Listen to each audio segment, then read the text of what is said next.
안녕하세요. 저는 사랑스러운 자식 둘을 가진 애엄마입니다. 지금부터 제가 쓰려는 사연은 이미 20년이나 된 낡은 이야기예요. 하지만 제 마음속에는 그날의 일이 언제나 어제 일처럼 생생하고 한 번씩 관련된 악몽도 꾸기 때문에 사연으로 소개해도 문제 없겠다 싶어서 찾게 되었습니다. 가슴 메였던 일을 논리정연하게 이야기로 풀어내려고 하니까 쉽지 않은 것 같네요. 그날 일을 다시 회상하는 것도 제겐 또 한 번의 공포를 일으키는 짓이기도 하고요. TV나 인터넷 기사를 보면 요즘에 사람 같지 않은 사람들이 많잖아요. 시대를 불문하고 인격 상실한 사람들은 늘 우리 주변에 존재하는 것 같아요. 그런 사람들을 만나는 것도 내 재수가 없었던 탓인 거겠죠. 그런 부류들은 잠깐 마주해도 스트레스가 오는데 한 식구였다면 얼마나 피가 말랐겠습니까? 제가 바로 그런 식구들 때문에 제2의 인생을 제대로 시작해보지도 못하고 비탈길로 들어선 사람입니다. 아직도 그날만 생각하면 피가 거꾸로 솟아서 자다가도 심장이 벌렁거려요. 하지만 그럼에도 제 곁을 지켜주는 사랑스러운 내 새끼들이 있기 때문에 무사히 극복하고 이렇게 글을 쓸 용기도 얻지 않았나 싶습니다. 저에게 예쁜 자식이 둘이나 있다고 했잖아요. 제 자식들은 서로 2살 차이가 납니다. 그런데 저희 아이들은 평범한 집안과는 조금 다른 사정을 갖고 있어요. 첫째는 제 친자식이 맞지만 둘째는 입양아라는 겁니다. 그렇다 하더라도 저는 단 한 번도 둘에게 차별적인 마음을 베푼 적 없었어요. 똑같이 사랑하고 아끼는 엄마의 마음으로 키웠습니다. 제가 둘째를 입양할 수밖에 없었던 이유는 난임 때문이었어요. 남편을 만나 결혼을 할 때까지만 해도 저는 제가 난임인 줄 모르고 살았습니다. 저는 지방 사람이었는데 서울에서 일을 하다가 남편을 만나 결혼하게 된 경우였어요. 결혼을 하고 나서부터 친정은 더더 볼 수 없는 지경에 이르렀는데 이건 뭐 제 시대 때의 며느리들은 거의 결혼하고 친정과 발길이 끊어지는 터라 서러운 축에 못 끼는 부분이었습니다. 가장 문제가 되었던 건 제 난임이었어요. 저는 결혼 4년 차가 되어도 아이가 생기지 않았는데 그 4년간 시댁에서 눈총을 참 많이 받았습니다. 옆에서 가만히 지켜보니까 시모한테서 약간 따라쟁이의 기질이 느껴지더군요.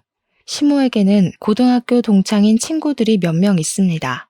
그 모임을 주기적으로 가져서 나이가 든 지금에도 여전히 친구들을 만나고 있다고 했어요. 그 점은 부러울만 했지만 그 모임이 오히려 시모를 망친다는 생각이 들었어요. 시모는 친구들이 하는 건 자기도 해야만 한다는 이상한 사상을 갖고 있더군요. 친구들이 결혼을 하면 자신도 결혼을 해야 하고 친구들이 해외여행을 가서 자랑을 하면 자기도 한 번은 다녀와야 하는 등 친구들로부터 도태되는 걸 싫어했습니다. 그것이 제게도 불똥이 튈 수밖에 없었던 건 시모 친구들에게 전부 손주가 있다는 사실 때문이었어요. 친구들 모두 아들이 있고 장가를 갔는데 예쁜 손주들을 다 안고 있더라고요. 저 때문에 쪽팔려서 모임도 못 나가겠다는 시모의 말은 저까지도 스트레스가 극에 달하도록 했어요. 한 번은 남편이 출근해서 아침 차려주고 저도 출근하려고 뒤늦게 밥을 먹고 있는데 시모가 화장실 가더니 제가 먹고 있는 국그릇을 확 엎어버리더라고요. 차려입은 출근복이 소고기국에 젖어 벌떡 자리에서 일어났더니 시모가 뭐라는 줄 아십니까? 목구멍으로 밥이 넘어가냐? 남들은 이맘때쯤 되면 애 밥 먹이느라 바쁠 텐데 너는 어쩜 네 목에 기름칠하기만 바쁘니? 도대체 너는 언제 아이를 볼 거야? 어머님, 그렇다고 먹고 있는 사람 밥그릇을 엎으면 어떡해요? 저도 아이 갖고 싶죠. 안 되는 걸 더 이상 어떡하라는 건데요? 시모는 저더러 다음날 무조건 연차 내라고 산부인과라도 가봐야지 이대로는 자기가 속병 나서 죽고 못 살겠다고 했습니다. 저 또한 시모의 자질구레한 간섭과 지적질이 너무 스트레스라서 산부인과를 가보는 게 좋겠다고 생각했어요. 그래서 시모랑 저는 산부인과를 동행하게 되었고 그날 제가 난임이라는 사실을 처음 알게 되었습니다. 시모는 원래부터 제게 살가운 사람은 아니었는데 그나마 제가 대기업 다니는 커리어우먼이라 크게 무시는 안 했었거든요. 그런데 제가 난임 판정을 받고부터는 아예 저를 찬밥 취급하기 시작했어요. 어떻게 자기 집안에 난임 며느리가 들어올 수 있냐면서 자기 팔자가 이 정도로 기구했던 적은 없는데 나 때문에 자기 앞길 막혔다고 저를 그렇게 원망했습니다. 난임이라는 사실은 저한테도 무척 충격이고 실망스러운 일이었지만 그것 때문에 계속해서 시모한테 무시당하는 건 납득하기 어려웠고 많이 버거웠습니다. 하지만 시모의 아기 욕심은 쉽게 포기될 부분이 아니었어요. 시모는 따라쟁이라서 친구들이 자랑하는 꼴을 고스란히 느끼며 도태되어 있을 사람은 아닐 거라고 예상했습니다. 그래서 제게 당장 시험관 시도를 해볼 것을 강요했어요. 남편도 저도 아기를 원했기 때문에 그 제안이 그리 거북스럽지는 않았습니다. 다만 시모의 아집이 너무 강해서 혀를 내둘렀을 뿐이죠. 시모는 빚을 내서라도 손자를 얻기 위해 시험관을 시켰습니다. 그렇게 고생해서 귀하게 얻은 아이가 바로 제 첫째 딸입니다. 난임이라는 소식에 제 인생에서 없을 줄 알았던 소중한 생명을 얻게 되어 제가 얼마나 기뻤는지 모릅니다. 기뻐서 눈물을 흘린다는 걸 그날 처음 겪어봤어요. 저도 남편도 모두 행복해했는데 정작 임신에 목말라 있던 시모만은 표정이 어두웠습니다. 알고 보니 제 자식이 딸이라는 것에 또 불만을 가진 상황이더라고요. 시모 친구들은 전부 손자를 얻었대요. 이제 막 태어난 아이 앞에서 산후조리하고 있는 제 앞에서 굳이 아기 성별을 논해야 할 일일까요?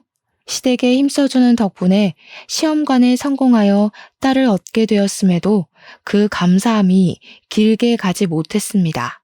모든 삶이 순조로워질 거라고만 생각했는데 또다시 시모의 아집 때문에 스트레스가 차고 올랐어요. 겨우 하나 있는 내 아들 어렵게 장가 보냈더니 며느리라는 애가 어쩜 이렇게 제 할 일을 못한다니? 빚내서 돈 들여놨더니 계집애를 낳아? 말씀이 심하시네요.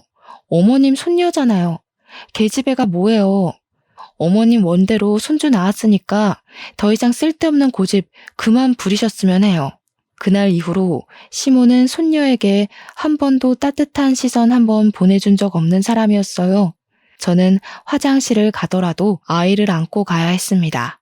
아이가 잘못 뒤집어지거나 잠시 한눈 판 사이 이부자리에서 벗어나기라도 하면 돌봐줄 사람이 없었거든요. 시모는 제 딸이 코앞에서 울고 있어도 보듬어 주기는커녕 거들떠도 안 봤어요. 그런 사람을 어떻게 믿고 제가 아이를 내버려 두고 다니겠습니까? 제 허리가 부서지는 한이 있더라도 저는 집에서 아이를 안고 업고 다녔어요. 그 탓에 제 몸이 제대로 회복을 하지 못해서 다 늙은 나이에 골병 드는데 큰 몫을 했을 겁니다. 얄미운 시모는 그런 와중에도 손자에 대한 선망을 놓지 못했어요. 손녀는 안중에도 없고 그저 제 몸이 얼른 회복되도록 병원을 그렇게 질질 끌고 다니면서 약 타주고 침 놔주고 물리치료를 시켰습니다. 그러면서 한 7개월을 보냈어요. 어느 날 시모가 황당한 얘기를 꺼내더라고요. 저더러 둘째를 계획하자며 또 시험관 얘기를 꺼냈습니다. 그 소리를 듣는데 시모가 저를 사람이 아닌 애 낳는 기계로 보는 건가 싶은 생각도 들었어요. 어머님, 지원이도 어렵게 얻은 거 아시잖아요. 지원이 안기까지 우리 식구 다 얼마나 힘들었어요. 남편도 아이는 하나면 충분하다 했으니까 그냥 외동으로 잘 키울게요. 네 생각만 하니? 집에 아들씨 하나 없어서 어디다 쓴다고? 나는 무조건 손자를 봐야겠다. 요즘 손자 없는 할미들 보기도 힘들더라. 내가 너한테 내 귀한 외동아들 줬으면 너도 그에 맞는 답례를 해야 될 거 아니냐? 먹고 땡 하려고 그랬니? 손자 없는 할미들이 보기 힘든 게 아니라 지금 어머님 친구분들이 다 손자 얻으셔서 저한테 강요하시는 거잖아요. 저 그 시술 더는 못해요. 몸 회복도 안 됐고 더 이상은 힘들어요. 참나, 그래. 내 친구들은 며느리들이 다 아기집이 좋아서 손자 순풍순풍 낳았다더라. 그걸 잘 알면 너도 좀 한 번에 아들을 낳지 그랬어. 젊은 애가 영 쓸모가 없네 없어. 어찌 된 게 대기업 다니는 것 말고는 말짱 꽝이야? 시모의 칭얼거림을 들을 때마다 정말 기운이 빠지고 한숨밖에 안 나왔습니다. 시모는 사실 기러기 시부를 두고 있어요. 시부는 당시 일본에서 일을 하고 있었고 돈만 시모에게 붙여주면서 살아왔다고 하더라고요. 남편이 정말 어린 6, 7살 때부터 시부가 기러기를 했다고 해서 남편도 시부 얼굴을 잘 모른대요. 저 또한 시부를 결혼식 때만 보고는 그 뒤로 뵌 적이 없었습니다. 시모는 시부가 주는 돈으로 하나 있는 남편에게 아낌없이 지원을 많이 해주면서 키웠다고도 했는데요. 그래서 남편에겐 취미랑 자격증이 좀 많았어요. 대기업 취업하는데도 전혀 무리가 없었다고 했고요. 반면에 시모는 일을 전혀 안 하는 사람이었다고 해요. 매주 친구들을 만나러 외출을 했는데 그 동창 친구들이 좀 잘 사는 것 같더라고요. 그래서 시모가 시부한테서 받는 돈에도 적다면서 많이 불평하는 걸 들었습니다. 자기도 이것저것 치장을 해야 하는데 재력이 그만큼 안 받쳐주니까 철없는 투정을 많이 부리더라고요. 어쨌든 그렇다고 제가 시모 뜻대로 아들 하나를 더 낳을 수도 있는 여력도 안 되잖아요. 저도 둘째, 셋째까지 낳을 수 있다면 좋겠죠. 그런데 제 몸이 그게 안 된다고 하잖아요. 그래서 시모 뜻을 완강하게 거절할 수밖에 없었습니다. 원래는 제가 웬만하면 시모한테 고분고분 맞춰줬어요.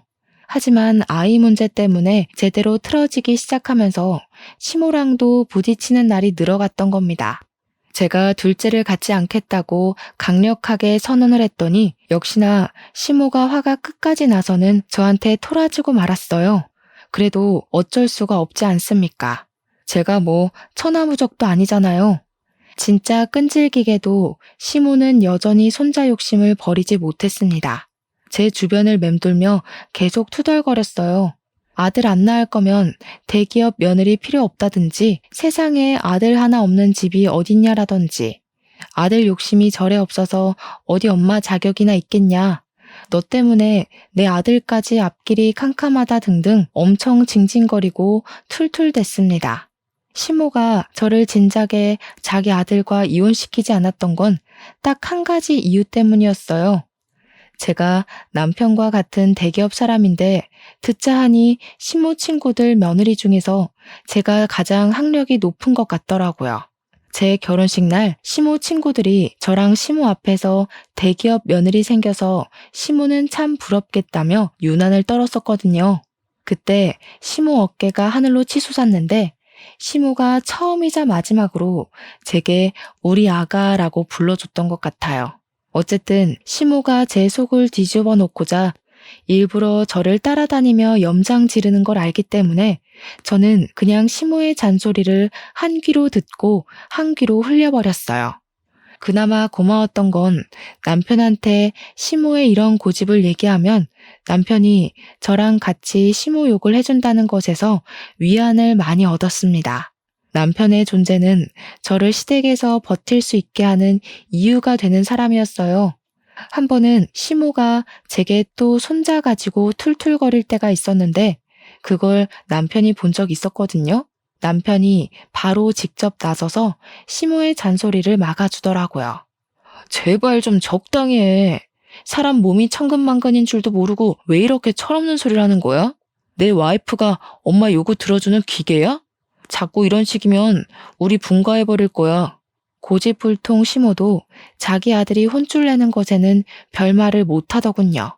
그 뒤로 시모는 혼자서 꽁한 채 한동안 잠잠하게 지냈습니다. 덕분에 저도 마음 편히 딸을 키울 수 있었어요. 그렇게 한 2년 정도 태풍의 눈 안에서 푹 마음을 놓았을까. 그동안 조용했던 일상에 대해 보복이라도 하는 건지 모르겠지만 시모가 아주 큰일을 터뜨리고 말았어요. 지금 생각해도 이 부분은 대형 사고네요. 그날은 여느 때처럼 딸을 재우고 남편 아침을 챙겨준 뒤 남편을 보낸 날이었습니다. 아침부터 어딜 간 건지 생전 안 하던 일은 외출한 시모가 점심쯤 귀가를 했는데요. 저는 시모를 보자마자 어디 다녀오냐고 묻지도 못하고 그 자리에서 굳어버릴 수밖에 없었어요. 시모가 웬 의문의 아기를 하나 안아들고 있더라고요. 갓난아기였고 포대에 감싸져 있는 아들이었습니다. 이제부터 우리 집 손자 될 아이다. 앞으로 너도 아들이라고 생각하고 잘해라. 아직 태어난 지 2달밖에 안 돼서 우리 식구로 들이기 딱 좋을 때야. 시모의 말에 저는 너무 충격을 받아서 온갖 생각이 다 들었습니다. 남편이 나 몰래 낳은 아이인가? 시모랑 남편이 나 모르게 작당해서 만든 아이인가? 이거 남편 불륜인가? 정말 별의별 생각이 다 들었지만 해답이 빠르게 내려지지 않았어요. 그냥 이게 다 무슨 상황이냐고 대뜸 언성만 높였습니다. 그러니 시모가 저더러 입 닥치고 자리에 앉으라고 애기 놀란다고 하더군요. 어처구니가 없었지만 대체 이게 무슨 영문인지 사정을 알아야 해서 시모하는 걸 지켜보기만 했었어요. 그리고 저는 시모하는 소리에 기함을 토하고 말았습니다. 진짜 제정신 아닌 사람인 줄 알았어요. 뭘 했다고요? 브로커요? 어머님 제정신이세요? 지금 손자 하나 갖겠다고 브로커를 시켜서 아기를 샀다는 말씀인 거예요? 대체 이게 다 뭐 하는 짓이냐고요? 목청 낮추라니까. 그래, 내 손자 내가 내 돈 주고 갖겠다는데 무슨 불만이니? 너더러 낳아달라고 안 했잖냐? 키워달라고도 안 할 테니까 신경 꺼라. 남편 씨도 아니고 그 아이는 그냥 남의 자식인 거잖아요. 지금 남의 자식을 손자처럼 키운다는 거예요? 그런다고 그 아이가 어머님 손자가 될 거라 생각하세요? 죽었다 깨어나도 그 아이는 그냥 남의 핏줄인 거예요. 무슨 생각으로 이런 사고를 치셨어요? 왜 내 손자가 못 되니? 낳은 정보다 기른 정이 더 무섭다는 거 모르냐? 그리고 이미 생모가 포기한 아이다. 어차피 이 아이한테 사실을 알려주지만 않으면 생모를 찾지도 않고 돌아갈 곳도 없는 아이라고. 도대체 뭐가 문제라는 거니? 시모는 자신이 아예 뭘 잘못한 건지 원인을 모르고 있었습니다. 그런 시모를 보고 저는 단지 시모가 제정신이 아니라고만 생각했어요. 아무리 손자가 갖고 싶어도 그렇지 어떻게 남의 아기를 돈 주고 사올 생각까지 했는지. 이럴 거면 그냥 새 며느리를 들이지 그랬냐고 제가 시모에게 고래고래 소리를 질렀더니 시모가 자기 아들 인생에 이혼율 그이게 할 수 없다면서 아들 재혼은 죽어도 못 받아들인다고 했습니다. 그러면서 잘 해결됐는데 뭐가 문제냐고 되레 언성을 높이더군요. 저랑 얘기하니까 피가 거꾸로 솟는다면서 품 안의 아기를 소중하게 데리고 자기 방으로 들어가 버렸어요. 이렇게 큰 문제는 저랑만 다툴 일이 아니잖아요. 퇴근하고 온 남편도 당연히 이 사실을 알았고 그날 저녁 남편이랑 시모는 처음으로 순순히 물러나는 사람 없이 대판 싸우게 되었습니다. 싸우는 대화 내용을 듣자 하니 시모는 브로커에게서 300만 원을 주고 그 아기를 사온 거더라고요. 20대 초반 미혼모 여자의 아기라는데 남편은 시모의 입장을 다 듣기도 전에 화가 나서 당장 그 브로커 명함 내놓으라고 시모에게 난동을 부렸습니다. 시모가 순순히 아기를 내놓지 않자 남편은 시모 품에 안긴 남자 아기를 빼앗았고 아기를 갖다 버리겠다고 겁박을 했어요. 남편이 저렇게까지 화를 내는 건 저도 처음 봤었습니다. 남편의 과격한 행위에 식겁한 시모는 얼른 남편에게 명함을 건넸어요. 그러면 당연히 다시 아기를 돌려받을 거라고 생각을 했던 건지 시모가 남편을 향해 두 팔을 뻗으면서 아기를 달라고 했으나 남편은 그대로 시모를 지나쳐 아기를 데리고 집을 나섰습니다. 그러자 시모가 울고불고 남편을 뒤쫓았지만 이미 차를 타고 가버린 남편을 붙잡진 못했어요. 물론 제가 시모를 못 가게 잡아 말리기도 했지만요. 시모는 남편의 모습이 사라질 때까지 길바닥에 주저앉아 땅을 치다가 나중에는 제게 성질을 내면서 닥치는 대로 저에게 손찌검을 하기 시작했습니다. 당장 내 손자 데려와. 너 때문에 되는 일이 하나도 없다. 네가 이 집에 들어오고부터 나한테 해준 게 뭐가 있냐? 아들 낳아줄 거 아니면 빨리 내 손자 데려오라고. 제발 정신 좀 차리세요. 사람 같지도 않은 짓 하고서 하늘이 두렵지도 않으세요? 나중에 뒷감당 어떻게 하시려고 돈 주고 그런 짓을 하는 거예요. 시모는 남편이 돌아올 때까지 방구석에 박혀 나오지도 않고 밥도 안 먹었습니다. 그렇게 나갔던 남편은 하루 뒤에 돌아왔는데요. 당황스럽게도 남편 품에 아기가 그대로 안겨 있더라고요. 남편한테 어떻게 된 거냐고 물었더니 당연히 브로커한테서 돈은 못 돌려받았는데 남편은 브로커에게 돈 안 받아도 되니까 아기만 다시 가져가라고 했대요. 그랬더니 그것도 브로커가 이미 자기 손에서 끝난 일이니까 알아서 해결하라고 미혼모 연락처랑 주소를 알려주는 덕에 미혼모까지 만났다고 했습니다. 하지만 직접 찾아가서 만난 미혼모는 생각보다 많이 양아치에다 쓰레기라서 아기를 그 여자한테 맡겼다간 아기가 일주일도 못 가 생을 마감할 것 같다는 생각이 들었다고 했어요. 그만큼 미혼모는 엄마의 자격이 없는 여자였다고 했습니다. 그래서 남편은 긴 고민 끝에 결국 다시 아기를 데려오게 되었다고 하네요. 어쩔 수가 없었어. 아기가 죽게 내버려두진 못하겠더라고. 아무래도 좀 더 데리고 있으면서 어디 안전하게 위탁할 수 있는 곳을 알아봐야 될 것 같아. 그 순간 우리에게 닥친 사실에 진짜 기가 막히고 저까지 정신 나가버릴 것 같았지만 남편이 말해주는 아기의 사정을 들으니까 진짜 그 여자한테는 보내면 안 되겠더라고요. 그래서 며칠간 고민하면서 그 아기를 잠시 우리 집에 놔두게 되었는데요. 남편이랑 같이 괜찮은 위탁소를 찾으며 고민하는 며칠 동안에 그만 아기한테 정이 들어버리고 말았지 뭡니까. 무엇보다 우리 딸이 아기를 엄청 좋아하더라고요. 우리 딸도 당시 2살밖에 안 되었을 때였는데 더 아기인 아이를 알아보기라도 하는 건지 아기 옆을 얼쩡거리면서 계속 아기 하며 관심을 보였어요. 신기하게도 자기 인형까지 그 아기한테 다 양보하고 누나다운 모습을 계속 보여주더라고요. 누가 양보라는 걸 가르쳐 주지도 않았는데 말이에요. 그리고 손자가 미쳐있던 시모에게도 변화가 찾아왔는데요.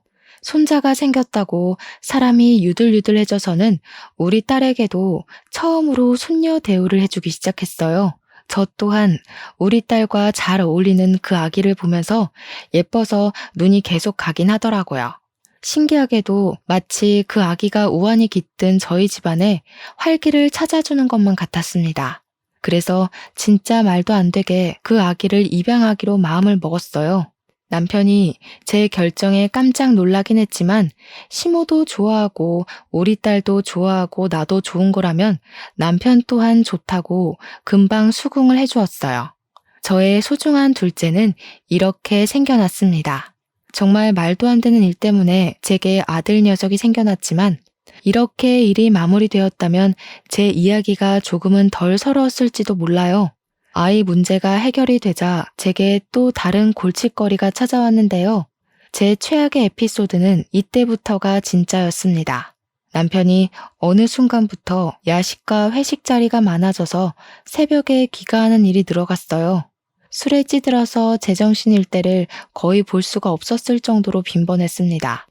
그런데 저는 정말 순진하게도 이 모든 변화가 남편 말 그대로 회식이랑 야근이 많아서인 줄 알았어요.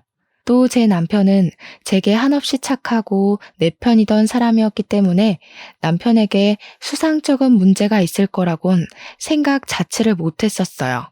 남편의 문제를 눈치챘던 건 우리 아들이 처음으로 심하게 아팠을 때였습니다. 아들이 계속 토하고 몸에 열이 나길래 병원을 가야 했는데 마침 남편 퇴근 시간이랑 맞물리더라고요. 그래서 남편 차를 타면 좋겠다 싶어 전화를 했더니 아무리 해도 안 받는 겁니다. 더는 지체할 수 없어서 할 수 없이 저는 시모한테 딸을 부탁하고서 아들 안고 혼자 응급실에 연락해 집을 나섰습니다. 택시 타고 급하게 가까운 대학병원을 먼저 찾았고 아들은 장염 판정을 받았어요.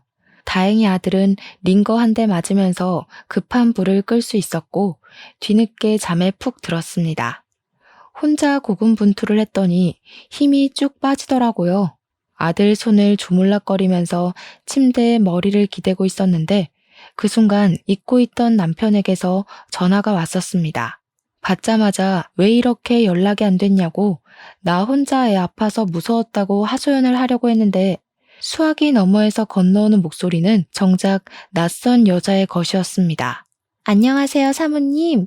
오빠가 오늘은 좀 거하게 마셔서요. 곧 보낼게요. 참, 우리 아들은 잘 크고 있죠? 좋은 엄마 만나서 잘 크겠지 뭐. 이렇게 말하면 제가 누군지 아실까요? 그 순간 저는 잠들어 있는 아들 얼굴을 한번 쳐다봤고 낯선 여자가 바로 이 아이의 엄마라는 사실을 눈치챘습니다. 소름이 쫙 끼침과 동시에 머릿속으로 수만 가지의 물음표가 생겼어요. 그중 이 미혼모가 왜 내 남편이랑 같이 있는지가 가장 의문이었습니다. 그러나 제가 문제로 걸고 넘어지기도 전에 전화가 끊어져 버렸고 제가 전화를 다시 걸어도 더 이상 그 여자 목소리는 들을 수가 없었어요. 결국 저는 다음날 아들을 데리고 다시 집으로 가서 출근하려는 남편에게 따질 수밖에 없었습니다. 당신 뭐야? 그때 그 미혼모랑 여태 만나고 있었던 거야? 왜? 뭐 때문에? 어째서? 나한테 그런 약속에 대해 한마디도 설명한 적 없었잖아. 그 여자가 애 때문에 당신한테 뭐라 해? 이미 우리 아들로 입양까지 마쳤는데 법적 문제 없는 거 아니야? 대체 그 여자한테 무슨 볼일이 있어서 만나는데? 저는 남편한테 어제 통화한 녹음 내용까지 친히 들려주며 따졌습니다. 그러니 남편이 크게 당황하더라고요. 숙취 때문에 더 정신없어 보였어요. 그렇다고 제가 지금 남편의 불륜이 의심되는 상황에서 남편의 상태 따위 신경 써줄 겨를이 있었겠습니까? 저는 남편을 더 몰아붙이면서 설마 내가 생각하는 부정행위인 거냐고 둘이서 술 마시고 오빠 거리는지 말해보라고 소리만 질렀어요. 그걸 시모도 옆에서 같이 듣고 있었는데 시모 역시 적잖이 놀란 듯 했습니다. 그런 상황에서 남편이 머리 굴린다고 누나를 불안정하게 흔들어대는데 그것만으로 이미 제 예측이 맞는다는 것에 힘이 실리는 꼴밖에 안 되더라고요. 제발 아무런 사이도 아니라고 변명이라도 해주길 바라며 말을 좀 해보라고 소리를 쳤더니 남편이 되레 저한테 소리 좀 지르지 말라고 목청만 높였습니다. 그리고는 머리 아파 죽겠으니까 출근하고 와서 얘기하자면서 도망치듯 집을 나가버렸어요. 시모가 이게 무슨 일이냐고 저한테 정황 설명을 마구 요구했는데 자기 아들 편들 게 뻔해 보여서 시모 얼굴도 보기가 싫더라고요. 그와 동시에 시모 품에 있는 아들까지 순간적으로 미웠습니다. 사랑하는 사람에게 배신당하는 건 상상 이상으로 힘들잖아요. 그래서 제게는 제 감정적 슬픔을 감당해줄 원망의 대상이 필요했던 것 같아요. 그게 바로 아들의 존재였어요. 이렇게 남편이 비뚤어진 걸 죄 없는 아들 탓으로 돌리면서 아들만 아니었다면 우리 가정에 불순물이 묻지 않았을 거라고 저 혼자 그렇게 위안 삼고 원망을 했었습니다. 그래서 저는 시모랑 아들을 완전히 외면하고서 방에 들어와 제 딸을 끌어안고 눈물을 흘렸어요. 그리곤 퇴근하고 온 남편에게 이혼을 통보받았습니다. 무슨 생각인 건지 남편이 제게 이혼을 요구하더라고요. 미혼모를 처음 본 그날 자신이 미혼모와 다투다가 미혼모가 사정하는 바람에 사연을 들어주게 되었는데 같이 술을 마시게 되었고 둘이서 넘어선 안 되는 선까지 넘었었다고 고백을 했습니다. 그 뒤로 서로에게 마음이 생겨 줄곧 만남을 이어왔다고도 했어요. 그러니까 그 기간이 갓난 아기 때 내 품에 들어온 우리 아들이 2살로 클 때까지 계속되어 왔다는 겁니다. 저는 더 깊은 내막을 듣진 못하고 그대로 남편의 귀싸대기를 날렸습니다. 그리고 주방으로 가서 집에 있는 고춧가루를 가져와서 남편 얼굴에 쳐 뿌리고는 봉지째로 남편 면상에 집어 던져버렸어요. 그래서 이혼하자고? 딴 여자 생겼으니까 나보고 네 옆에서 꺼지라는 거야? 어떻게 당신 입에서 이혼이란 말이 나올 수가 있어. 이 양심 없는 새끼야. 쓰레기 짓은 네가 다 해놓고 뭐가 떳떳해서 고개 쳐들고 이혼 소리를 해? 네가 뭔데 나를 까? 뭔데 이혼 얘기를 먼저 하냐고? 쌍욕이란 쌍욕은 다 하면서 남편을 원망했고 배신감을 느낀 만큼 남편을 개패듯이 패고 또 팼습니다. 그러자 시모가 무섭게 달려와서는 저를 밀치더라고요. 자기 아들이 설령 불륜을 저질렀다고 하더라도 시모에겐 아들이 중요했고 손자가 중요했던 겁니다. 시모에게 저라는 사람은 그저 남편을 보필할 여자, 손자를 키워줄 여자밖에 안 되었던 거예요. 그런데 황당한 건 뭔 줄 아시나요? 이제 그만 그리 사랑하는 아들 뜻에 따라 저랑 남편을 이혼시킬 법도 할 텐데 시모 하는 말이 진짜 재밌더라고요. 네가 하라는 대로 다 하마.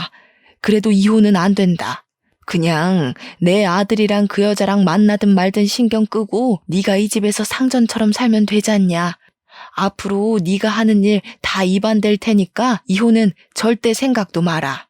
말 같지도 않은 소리 한결같이 하시네요. 어머님 아들이 이혼하고 싶다잖아요. 한낱 미혼모한테 미쳐서는 양아치 여자를 옆에 두고 싶다 하는데 어머님 돈 주고 일 꾸미는 거 좋아하시지 않아요? 그 정신 나간 여자 데려와서 어머님 손맛대로 신분 위조해주면 되겠네요. 안 돼. 내가 그 여자를 알아도 제일 잘 알지. 우리 손자 데려오려고 사전 조사를 얼마나 꼼꼼하게 했는데 일부러 더 음지에 있는 여자를 찾은 거란 말이야. 그런 인간 말종인 여자는 우리 집 며느리로 절대 못 들인다. 웃기네요. 인간 말종의 핏줄은 괜찮은데 인간 말종을 며느리 삼을 수는 없다. 어머님의 그 잘난 기준 진짜 너무 역해서 더는 이해해주기 싫어요. 돈 주고 애를 사오는 인간이나 그의 엄마랑 바람 피우는 인간이나 그 부모의 그 새끼인데 제가 너무 큰 기대를 한 것 같네요.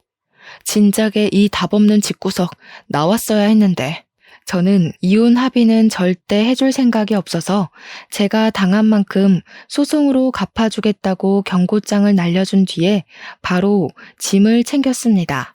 소송을 한다니까 둘이서 꽤나 놀랐는지 남편이랑 시모가 저를 막으려 했지만 이미 당시 제정신이 아니었던 저는 내 몸에 손대면 경찰에 신고해버릴 거라고 악까지 질러버렸어요. 그동안 쌓였던 게 물밀듯이 솟구치니까 정말 괴성을 독하게 내지를 수가 있겠더라고요. 한 번도 시댁에서 정신 나간 사람처럼 보였던 적은 없었는데 제가 처음 보는 모습을 드러내니까 그 둘도 놀라서 그냥 내버려 두더군요. 그 상태로 저는 가벼운 짐만 챙긴 뒤에 딸만 데리고서 그 집을 나오려고 했는데요. 제가 신발을 신는 순간 아들이 저를 쫓아 신발장까지 아장아장 걸어오더라고요. 저를 보고 엄마 엄마 하는 아들을 보면서 쉽사리 발이 안 떨어졌지만 정말 마음 독하게 먹고서 그대로 집을 나와버렸습니다. 일단은 직장 동료에게 신뢰를 무릅쓰고 연락했고 딸을 데리고 그 동료 집에서 신세를 지며 살았어요. 문제는 집을 나왔는데도 아들의 모습이 잊히지가 않아 괴로웠다는 겁니다. 며칠 고민 끝에 아들을 포기할 수 없었던 저는 결국 변호사에게 부탁해서 아들 친권 꼭 내가 가져야 된다고 승소하게 해달라고 사정을 했어요. 그랬더니 변호사가 흔쾌히 가능한 일이라고 고개를 끄덕이더군요. 남편이 바람을 피운 상황인데다 남편은 아들을 키우면서 한 번도 자기 아들이라고 보듬어 준 적 없는 아빠이기 때문에 그게 증명만 된다면 친권은 얼마든지 제 편에 세울 수 있다고 했습니다. 그 말만으로 얼마나 안심이 되었던지 몰라요. 아들은 어쨌든 저와 남편이 입양한 자식이고 법적으로 내 새끼잖아요. 피 섞인 아들이 아니라도 그 쓰레기들 틈에 둘 수는 없었습니다. 그리고 저는 손쉽게 승소를 했어요. 제가 승소할 수밖에 없는 건 어쩌면 너무 당연한 일이었습니다. 판사도 엄청난 아빠의 편이 아닌 엄마인 제 입장에서 손을 꼭 들어주어서 이길 수 있었어요. 그날 남편이 저를 엄청 원망스린 눈으로 쳐다봤고 시모는 제게 삿대질을 하며 자기 손자를 뺏어간 죽일년이라면서 법정 떠나가도록 소리를 질러댔습니다. 그걸 무시하고 나온 저는 바로 애들을 데리고 스페인으로 떠났어요. 시모의 아집을 알기 때문에 분명 같은 한국 땅을 밟고 있다면 언젠가 제 아들 앞에 나타나서 꼭 더러운 꼴을 보이고 말 것 같았거든요. 전 남편과 시모가 제 앞을 막는 건 상관이 없지만 제 자식들 앞길에 오물오물 투척하는 건 절대 용납하고 싶지 않아서 내린 결정이기도 했어요. 그렇게 떠난 스페인에서 우리 아이들은 고맙게도 너무 건강하게 또 적응도 잘하며 컸습니다. 스페인에서 무탈하게 지냈다 보니 저희는 영주권까지 받을 수 있었어요. 저는 가정의 행복이란 걸 그곳에서 제대로 느꼈고 아이들과 함께 웃으면서 세월을 보냈더니 어느덧 20년이나 흐르게 되었습니다. 그리고 저희는 올 초에 한국으로 돌아오게 되었어요. 개인적으로 저는 한국을 다신 찾고 싶지 않았지만 성인이 된 딸이랑 아들이 자신의 모국이 어떤지 궁금하다고 조르더라고요. 그래서 아이들을 생각해 결국 귀환을 결심했죠. 잊힌 줄 알았던 저의 과거의 기억은 한국을 들어오자마자 또 생생하게 제 가슴을 조여왔습니다. 서울 공기만 마셔도 과거의 스트레스들이 내 눈앞에 현존하고 있는 것처럼 모든 것이 필름처럼 떠올랐어요. 그렇다고 오랜만에 찾은 한국이 괴롭기만 한 건 또 아니더라고요. 저도 한국 사람이잖아요.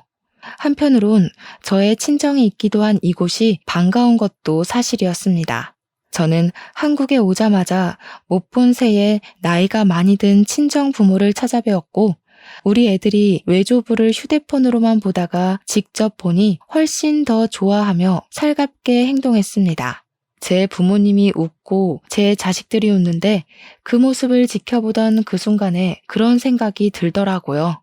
뭐가 두려워서 그렇게 20년이나 도망쳐 있었을까 하는 생각도 말이죠. 딸이랑 아들은 예상외로 한국을 더 좋아했습니다. 한국말 하는 데는 서툴지 않았어요. 제가 한국말을 쓰면서 아이들에게 한국인이라는 걸 잊지 않도록 신경 썼거든요. 외국으로 도망쳤다고 한들 아마 저도 무의식적으로 언젠간 한국에 돌아와야지라는 생각을 품고 있었던 것 같아요.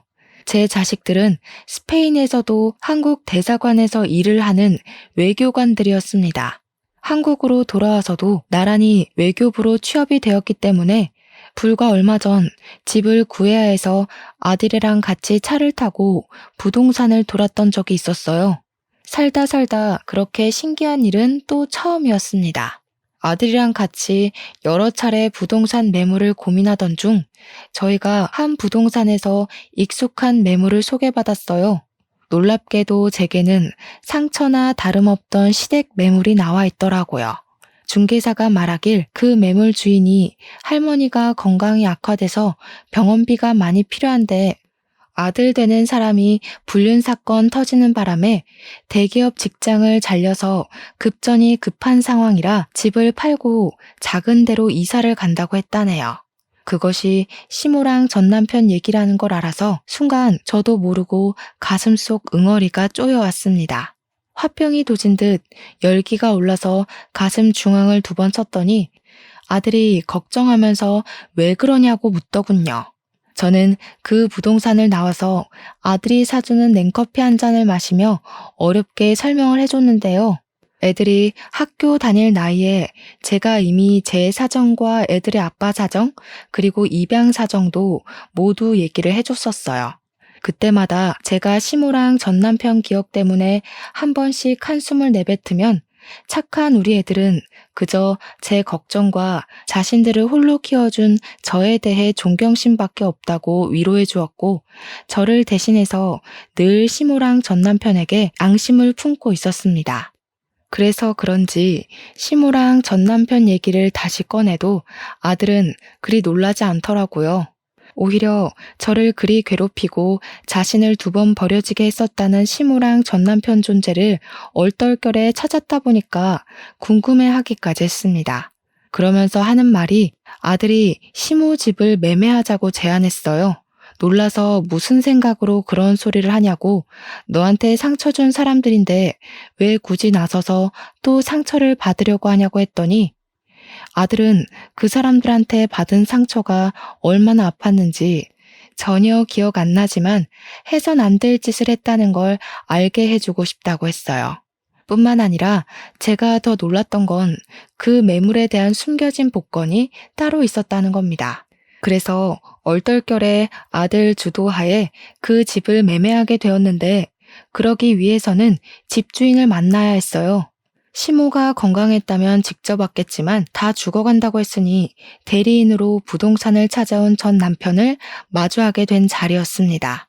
20년 만에 마주한 그는 한때 대기업에 다녀서 정장 슈트만 입던 꼴은 온데간데 없었고 어디 자파 상점이나 철물점을 운영하는 것처럼 꼬질꼬질하게 해진 옷을 입고 있었어요. 전 남편은 처음엔 굽신거리며 들어왔다가 저를 보자마자 놀랐는데요. 저를 단번에 알아본 듯 했습니다. 문제는 전 남편 눈빛이 제게 앙심이 상당해 보였다는 것이에요. 어디 가서 보기 좋게 굶어 죽은 줄 알았더니 멀쩡하게 살아있네? 남의 집 박살 내놓고 잘도 살았나 보다? 너 때문에 우리 엄마는 아직도 다 죽은 꼴을 하고 있는데. 전 남편이 제 분에 못 이겨 달려들었는데 그 앞을 아들이 막아주었어요. 아들은 그대로 전 남편을 내동댕이 쳐버렸습니다. 바닥을 구른 전 남편은 그제야 아들의 존재를 쳐다보면서 인상을 팍 찡그렸어요. 제가 젊은 남자랑 바람이라도 난 줄 아나 보더라고요. 뭐 눈엔 뭐만 보인다더니 내가 넌 줄 알아? 이러니까 너 같은 건 친권 자격이 없다는 거야. 누가 누구더러 집을 박살냈대? 아직도 모르겠어. 너네 집이 망가진 거 네 탓이잖아. 네가 딴 년한테 정신 팔려서 가족이고 뭐고 버려서 이 꼴 난 거 몰랐니? 제가 친권을 논하니까 전 남편이 대강 눈치를 챘는지 아들을 다시 보곤 말을 잇더라고요. 곧 자리에서 일어나 아들의 손을 잡으면서 입을 해벌쭉 벌렸습니다. 얘가 그 아기라고? 네가 진짜 윤의 아들이니? 아이고야, 내가 네 아빠야. 나랑 네 할미가 널 데려왔다고. 얼굴 좋은 것 보니까 어디 좋은 데서 일하나 보구나. 네 머리가 이 아빠를 닮아서 그래. 이제라도 집으로 돌아와라. 아빠한테 오기만 하면 친엄마도 찾아줄게. 네 친엄마가 자꾸 도망다녀서 나도 요즘 정신이 없다. 아들 찾았다고 하면 분명 나타날 거야. 윤혜는 아무래도 미혼모의 이름인 듯 했습니다. 아들은 그걸 듣고 되레 표정을 더 차갑게 굳혔어요. 그러고는 바로 전 남편의 손길을 뿌리치더니 그대로 주먹을 써버린 거 아니겠습니까? 아예 아빠라고 생각도 안 하는 태도였고 지칭도 아저씨라고 하면서 과감하게 전 남편을 후려치더라고요. 아저씨 면상 한번 보고 싶었는데 내가 쓰레기라고 생각한 사람 입에서 아들 소리 들으니까 기분 더럽네요. 누가 아빠고 누가 엄만데요? 내 부모는 내가 정해요. 생모는 내가 버렸는데 아저씨는 뭐예요? 애초에 나랑 피는 섞였어요? 그냥 나 주워다 준 브로커랑 다른 게 없어 보이는데요? 뭐? 너 이 자식, 내가 너 분유값 대주고 병원비 대주고 다 했어. 이게 애비 은혜도 모르고 뭐 아저씨? 말버릇이 그게 뭐냐? 자꾸 애비 거리지 마세요. 차라리 얼굴 모르는 생부 존재가 나을 지경이에요. 저랑 엄마는 여기 매매자 입장으로 온 거거든요. 이 정도 질척됐으면 그만하시고 도장이나 찍으시죠. 아저씨 엄마 죽어간다면서요. 돈 급하지 않으세요? 전 남편은 아들이 건방지다며 아들의 멱살을 잡으려 했지만 다 늙은 아저씨가 혈기왕성 청년의 힘을 이기는 건 불가능하지 않습니까? 전 남편은 그대로 아들의 주먹을 한 대 더 맞았을 뿐이었어요. 전 남편은 아들에게 말로 터지고 손으로도 쥐어 터진 후에야 부동산에 온 목적을 실행했습니다. 계약서에 도장부터 찍었어요. 그러더니 아들은 현금으로 비용 지불하겠다며 찾아온 현찰 봉투를 들고서 전 남편 머리 위로 툭 던졌습니다. 우리 엄마는 제 옆을 내내 지켜준 이분뿐이에요. 아저씨가 나중이라도 우리 엄마 발목 잡으러 나타날까봐 일부러 한 번쯤 경고하려고 만나준 거니까 이젠 다시 마주치는 일 없을 거예요. 그리고 웬만하면 바빠도 뉴스는 좀 보세요.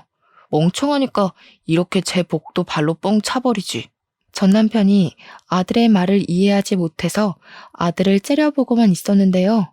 아들이 하는 말뜻은 아까 제가 말씀드렸던 매물 복권이라는 사실을 뜻하는 거였어요. 사실 시댁 매물이 있는 동네가 며칠 전 재개발 확정이 되면서 땅값이 폭등해 뉴스에 난 적이 있었거든요. 전 남편이 몇 개월만 더 버텼다면 몇 배의 보상금을 받고 정말 좋은 아파트로 이사 갈 수 있었을 텐데. 아들 말대로 전 남편이 제 발로 복을 냅다 차버린 셈인 겁니다. 아마 하늘에서 더 어렵게 살 팔자여야 된다고 벌을 내린 게 아닌가 싶어요. 그 뒤로 저는 완전히 제 가슴속 응어리를 비워낸 것처럼 시원함을 느끼며 살고 있습니다.